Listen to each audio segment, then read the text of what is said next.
ക്രിസ്തുവിലുള്ള പ്രിയപ്പെട്ട സഹോദര സഹോദരന്മാരെ, ദൈവവചനം പുറപ്പാടിൻ്റെ പുസ്തകത്തിനുള്ള വായന 26 അധ്യായം 1 മുതൽ 37 വരെയുള്ള വാക്യങ്ങൾ.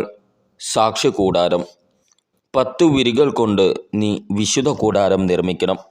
നീലം, ദ്രുമം, ധൂമ്രം, കടും ചെമപ്പ് എന്നീ നിറങ്ങളോടുകൂടി നെയ്തെടുത്ത നേർത്ത ചണവസ്ത്രം കൊണ്ടായിരിക്കണം വിരികൾ. കെരൂബുകളെ കൊണ്ട് വിദഗ്ധമായി അലങ്കരിച്ചതുമായിരിക്കണം. ഒരു വിരിയുടെ നീളം 28 മുഴവും വീതി 4 മുഴവും ആയിരിക്കണം. എല്ലാ വിരികളും ഒരേ അളവിലുള്ളതായിരിക്കണം. 5 വിരികൾ ഒന്നോടൊന്ന് ചേർന്ന് തുന്നണം. അതുപോലെ മറ്റേ 5 വിരികളും ആദ്യഗണം വിരികളിൽ ഒടുവിലത്തെ ഇതിൻ്റെ വക്കിൽ നീല നൂൽ കൊണ്ട് വളയങ്ങൾ തുന്നിച്ചേർക്കണം. അപ്രകാരം തന്നെ രണ്ടാം ഗണം വിരികളിൽ അവസാനത്തേതിൻ്റെ വക്കിലും ആദ്യത്തെ വിരിയിൽ 50 വളയങ്ങൾ ഉണ്ടാക്കണം. രണ്ടാം ഗണം വിരികളിൽ അവസാനത്തേതിൻ്റെ വക്കിലും 50 വളയങ്ങൾ ഉണ്ടാക്കണം. വളയങ്ങൾ ഒന്നിനു നേരെ ഒന്ന് വരത്തക്ക വിധത്തിലായിരിക്കണം. സ്വർണം കൊണ്ട് 50 കൊളുത്തുകൾ ഉണ്ടാക്കണം. ഇരുഗണം വിരികളും കൊളുത്തുകൊണ്ട് യോജിപ്പിക്കുമ്പോൾ അതൊരു കൂടാരമാകും. കൂടാരത്തിൻ്റെ മുകൾ ഭാഗം മൂടുന്നതിനായി ആട്ടിൻ രോമം കൊണ്ട് 11 വിരികൾ ഉണ്ടാക്കണം. ഓരോ വിരിക്കും 30 മുഴം നീളവും 4 മുഴം വീതിയും ഉണ്ടായിരിക്കണം. 11 വിരികളും ഒരേ അളവിലായിരിക്കണം. 5 വിരികൾ യോജിപ്പിച്ച് ഒരു ഗണവും 6 വിരികൾ യോജിപ്പിച്ച് വേറൊരു ഗണവും ഉണ്ടാക്കുക. 6-ാമത്തെ വിരി കൂടാരത്തിൻ്റെ മുൻഭാഗത്ത് മടക്കിയിടുക. 1-ാമത്തെ ഗണം വിരികളിൽ അവസാനത്തേതിൻ്റെ വക്കിൽ 50 വളയങ്ങളും 2-ാം ഗണം വിരികളിൽ അവസാനത്തേതിൻ്റെ വക്കിൽ 50 വളയങ്ങളും തുന്നിച്ചേർക്കുക. ഓടുകൊണ്ടുള്ള 50 കൊളുത്തുകളുണ്ടാക്കി അവ വളയങ്ങളിലൂടെ ഇട്ട് കൂടാരം ഒന്നായി യോജിപ്പിക്കുക. അവശേഷിക്കുന്ന ഒരു പകുതി വിരി കൂടാരത്തിൻ്റെ പിന്നിൽ തൂക്കിയിടണം. മേൽവിരിയുടെ നീളത്തിൽ ഓരോ വശത്തും അവശേഷിക്കുന്ന ഓരോ മുഴം ഇരുവശങ്ങളും മറയ്ക്കാനായി തൂക്കിയിടണം. ഊറയ്ക്കിട്ട മുട്ടാടിൻ തോലുകൊണ്ട് കൂടാരത്തിനു മൂടി ഉണ്ടാക്കണം. മൃദുലമായ തോലുകൊണ്ട് വേറൊരു ആവരണം ഉണ്ടാക്കണം. കരുവേല മരത്തിൻ്റെ പലകകൾ കൊണ്ട് കൂടാരത്തിന് നിവർന്നു നിൽക്കുന്ന ചട്ടങ്ങൾ ഉണ്ടാക്കണം. ഓരോ പലകയുടെയും നീളം 10 മുഴവും വീതി 1.5 മുഴവുമായിരിക്കണം. പലകകളെ തമ്മിൽ ചേർക്കുന്നതിന് ഓരോ പലകങ്ങളിലും 2 കുടുമകൾ വീതം വേണം.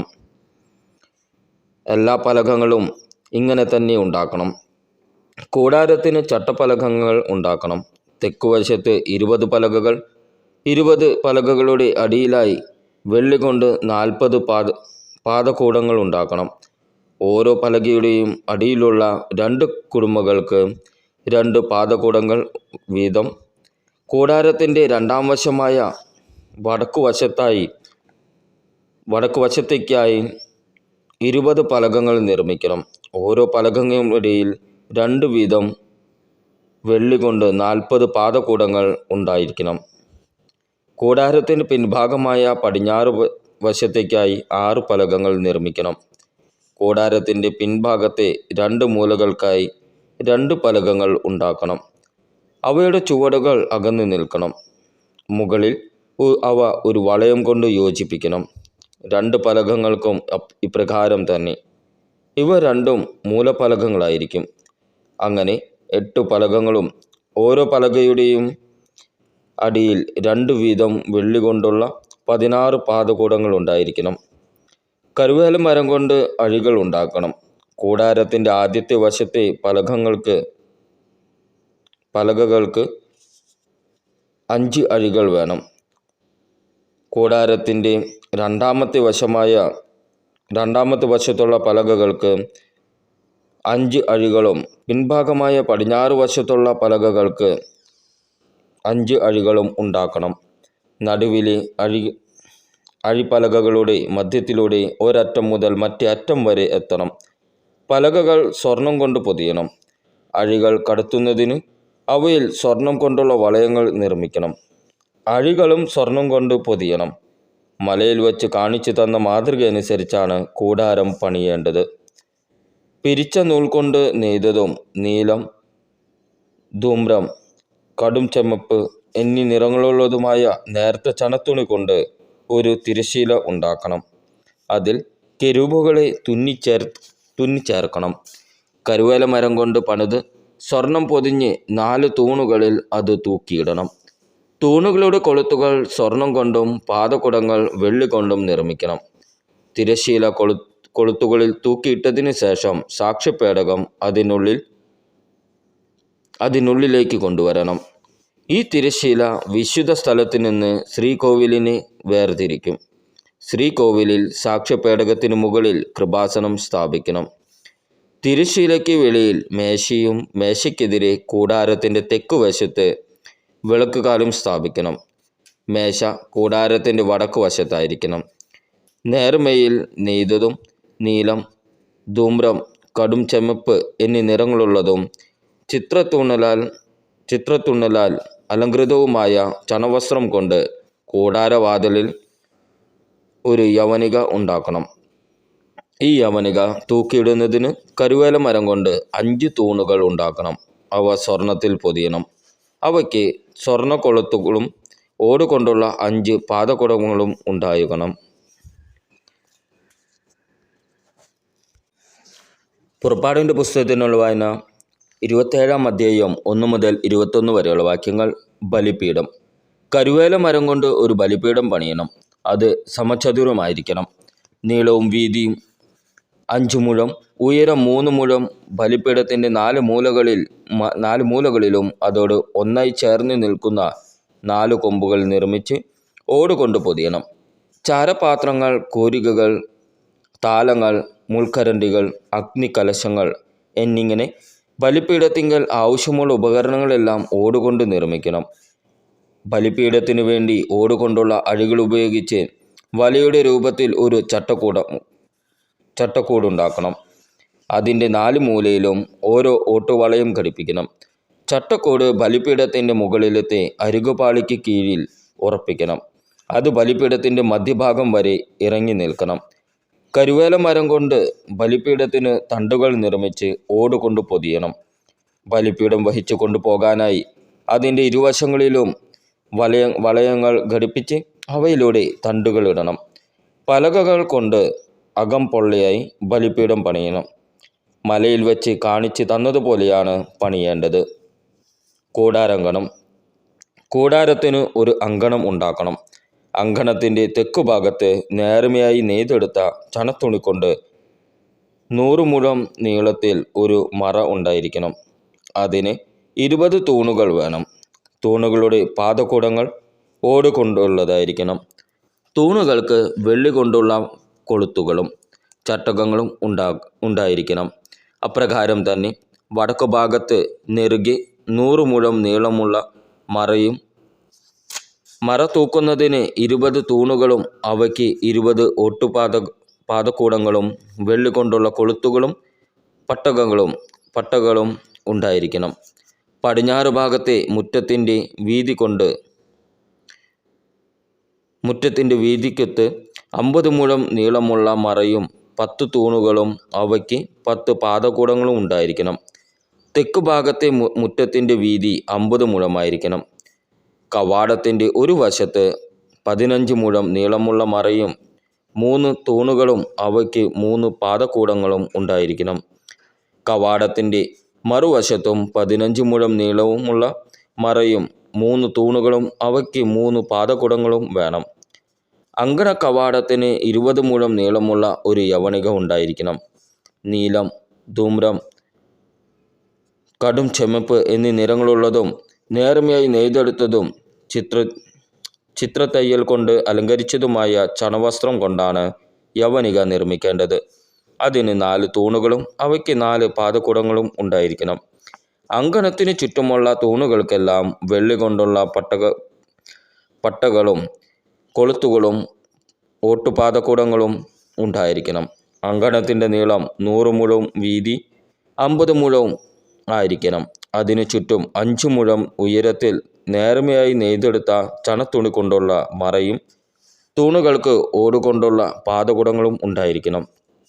കൂടാരത്തിൽ ഉപയോഗിക്കാനുള്ള എല്ലാ ഉപകരണങ്ങളും കൂടാരത്തിൻ്റെയും അങ്കണത്തിൻ്റെയും മറകൾക്ക് വേണ്ട കുറ്റികളും ഓടുകൊണ്ട് നിർമ്മിച്ചവയായിരിക്കണം.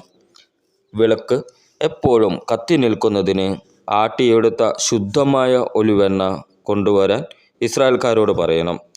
സമാഗമ കൂടാരത്തിനുള്ളിൽ സാക്ഷ്യപേടകത്തിനു മുമ്പിലുള്ള തിരശ്ശീലയ്ക്ക് വെളിയിൽ വിളക്ക് സന്ധ്യ മുതൽ പ്രഭാതം വരെ കർത്താവിൻ്റെ മുമ്പിൽ കത്തി നിൽക്കാൻ അഹ്റോനും അവൻ്റെ പുത്രന്മാരും ശ്രദ്ധിക്കട്ടെ.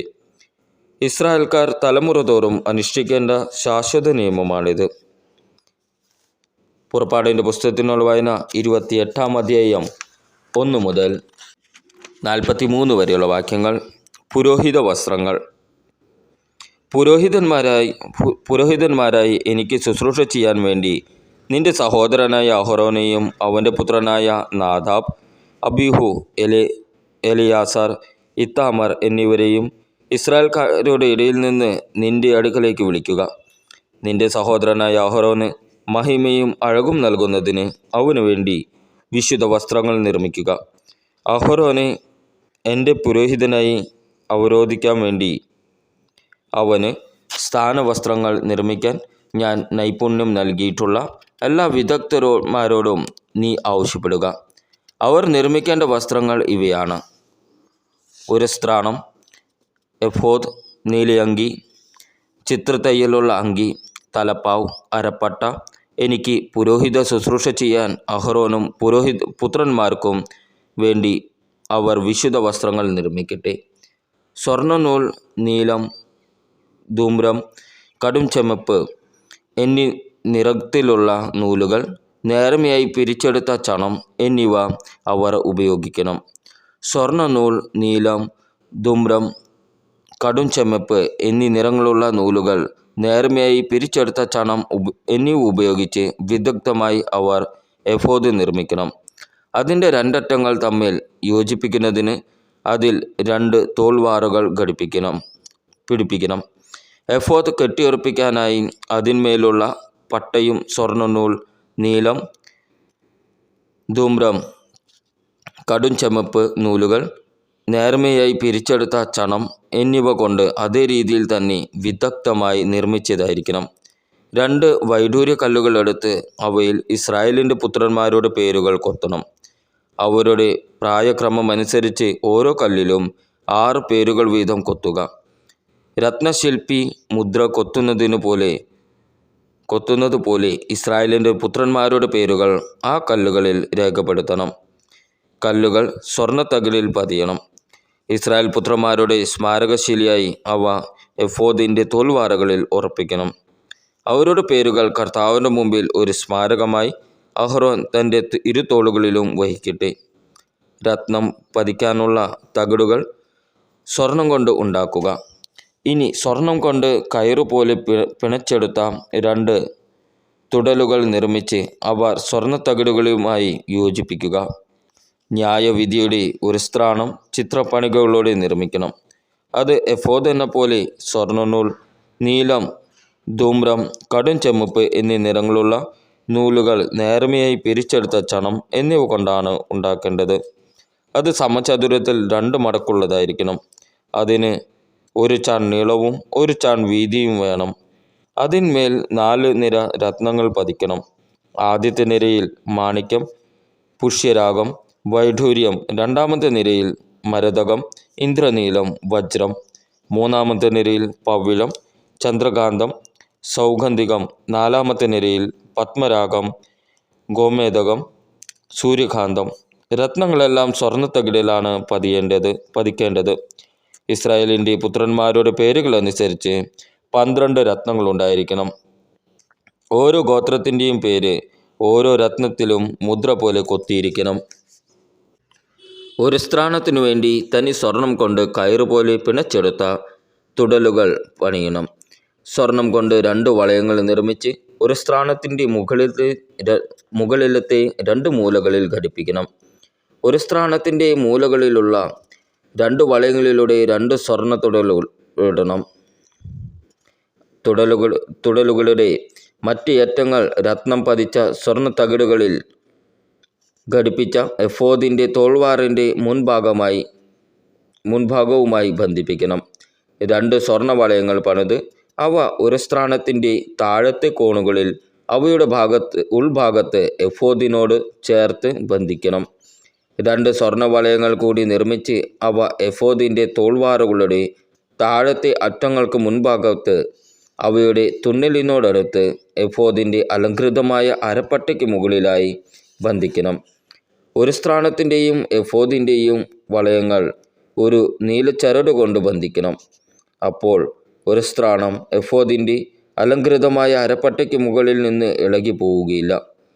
അഹറോൻ വിശുദ്ധ സ്ഥലത്ത് പ്രവേശിക്കുമ്പോൾ ഇസ്രായേലിൻ്റെ പുത്രന്മാരുടെ പേരുകൾ കൊത്തിയിട്ടുള്ള ന്യായവിധിയുടെ ഉരസ്ത്രാണം ധരിക്കണം. അങ്ങനെ കർത്താവിൻ്റെ സന്നിധിയിൽ അവർ നിരന്തരം സ്മരിക്കപ്പെടും. ന്യായവിധിയുടെ ഉരസ്ത്രാണത്തിൽ ഉറീം, തുമ്മീം എന്നിവ നിക്ഷേപിക്കുക. അഹറോൻ കർത്താവിന് മുമ്പിൽ പ്രവേശിക്കുമ്പോൾ അവ അവൻ്റെ മാറിലുണ്ടായിരിക്കണം. അങ്ങനെ അഹറോൻ തൻ്റെ മാറിൽ ഇസ്രായേലിൻ്റെ ന്യായവിധി കർത്താവിൻ്റെ സന്നിധിയിൽ നിരന്തരം വഹിക്കട്ടെ. എഫോദിൻ്റെ നീലയങ്കി നീല നിറമായിരിക്കണം. തല കടത്താൻ അതിനു നടുവിൽ ദ്വാരമുണ്ടായിരിക്കണം. ധരിക്കുമ്പോൾ കീറിപ്പോകാതിരിക്കാൻ ഉടുപ്പുകൾക്ക് ചെയ്യാറുള്ളതുപോലെ നെയ്തെടുത്ത ഒരു നാട ദ്വാരത്തിനു ചുറ്റും തുന്നിച്ചേർക്കണം. നീലയങ്കിയുടെ വിളുമ്പിനു ചുറ്റും നീലം, ധൂമ്രം, കടും ചുമപ്പ് എന്നീ നിറങ്ങളിൽ മാതള നാരങ്ങകളും തുന്നിച്ചേർക്കണം. അവയ്ക്കിടയിൽ സ്വർണ്ണമണികൾ ബന്ധിപ്പിക്കണം. ഒന്നിടവിട്ടായിരിക്കണം സ്വർണ്ണമണികളും മാതള നാരങ്ങകളും തുന്നിച്ചേർക്കുന്നത്. അഹറോൻ പുരോഹിത ശുശ്രൂഷ ചെയ്യുമ്പോൾ ഇത് ധരിക്കണം. അവൻ വിശുദ്ധ സ്ഥലത്ത് കർത്താവിൻ്റെ സന്നിധിയിൽ പ്രവേശിക്കുമ്പോഴും അവിടെ നിന്ന് പുറത്തു വരുമ്പോഴും അതിൻ്റെ ശബ്ദം കേൾക്കട്ടെ. ഇല്ലെങ്കിൽ അവൻ മരിക്കും. തനി സ്വർണം കൊണ്ട് ഒരു തകിടുണ്ടാക്കി അതിന്മേൽ ഒരു മുദ്ര എന്ന പോലെ കർത്താവിന് സമർപ്പിതൻ എന്ന് കൊത്തിവെക്കുക. ഒരു നീല ചരട് കൊണ്ട് അത് തലപ്പാവിൻ്റെ മുൻവശത്ത് ബന്ധിക്കണം. അഹറോൻ ഇത് നെറ്റിയിൽ ധരിക്കണം. അങ്ങനെ ഇസ്രായേൽക്കാർ വിശുദ്ധ വസ്തുക്കൾ കാഴ്ച സമർപ്പിക്കുന്നതിൽ വരുത്തുന്ന വീഴ്ചകൾ അവൻ വഹിക്കട്ടെ. കാണിക്കകൾ കർത്താവിൻ്റെ സന്നിധിയിൽ സ്വീകാര്യമാകേണ്ടതിന് ആ തകിട് അഹറോൻ്റെ നെറ്റിയിൽ എപ്പോഴും ഉണ്ടായിരിക്കണം. നേർമയായി പിരിച്ചെടുത്ത ചണം കൊണ്ട് ഒരു അങ്കിയുണ്ടാക്കി അത് ചിത്രത്തുന്നലാൽ അലങ്കരിക്കണം. നേർമയായി പിരിച്ചെടുത്ത ചണം കൊണ്ട് തലപ്പാവും ചിത്രാലങ്കൃതമായ അരപ്പട്ടയും ഉണ്ടാക്കണം. അഹറോൻ്റെ പുത്രന്മാർക്ക് മഹിമയും അഴകും ഉണ്ടാകേണ്ടതിന് അവർക്കായി അങ്കികളും അരപ്പട്ടകളും തൊപ്പികളും നിർമ്മിക്കണം. ഇവയെല്ലാം നിന്റെ സഹോദരനായ അഹറോനെയും അവൻ്റെ പുത്രന്മാരെയും നീ അണിയിക്കുക.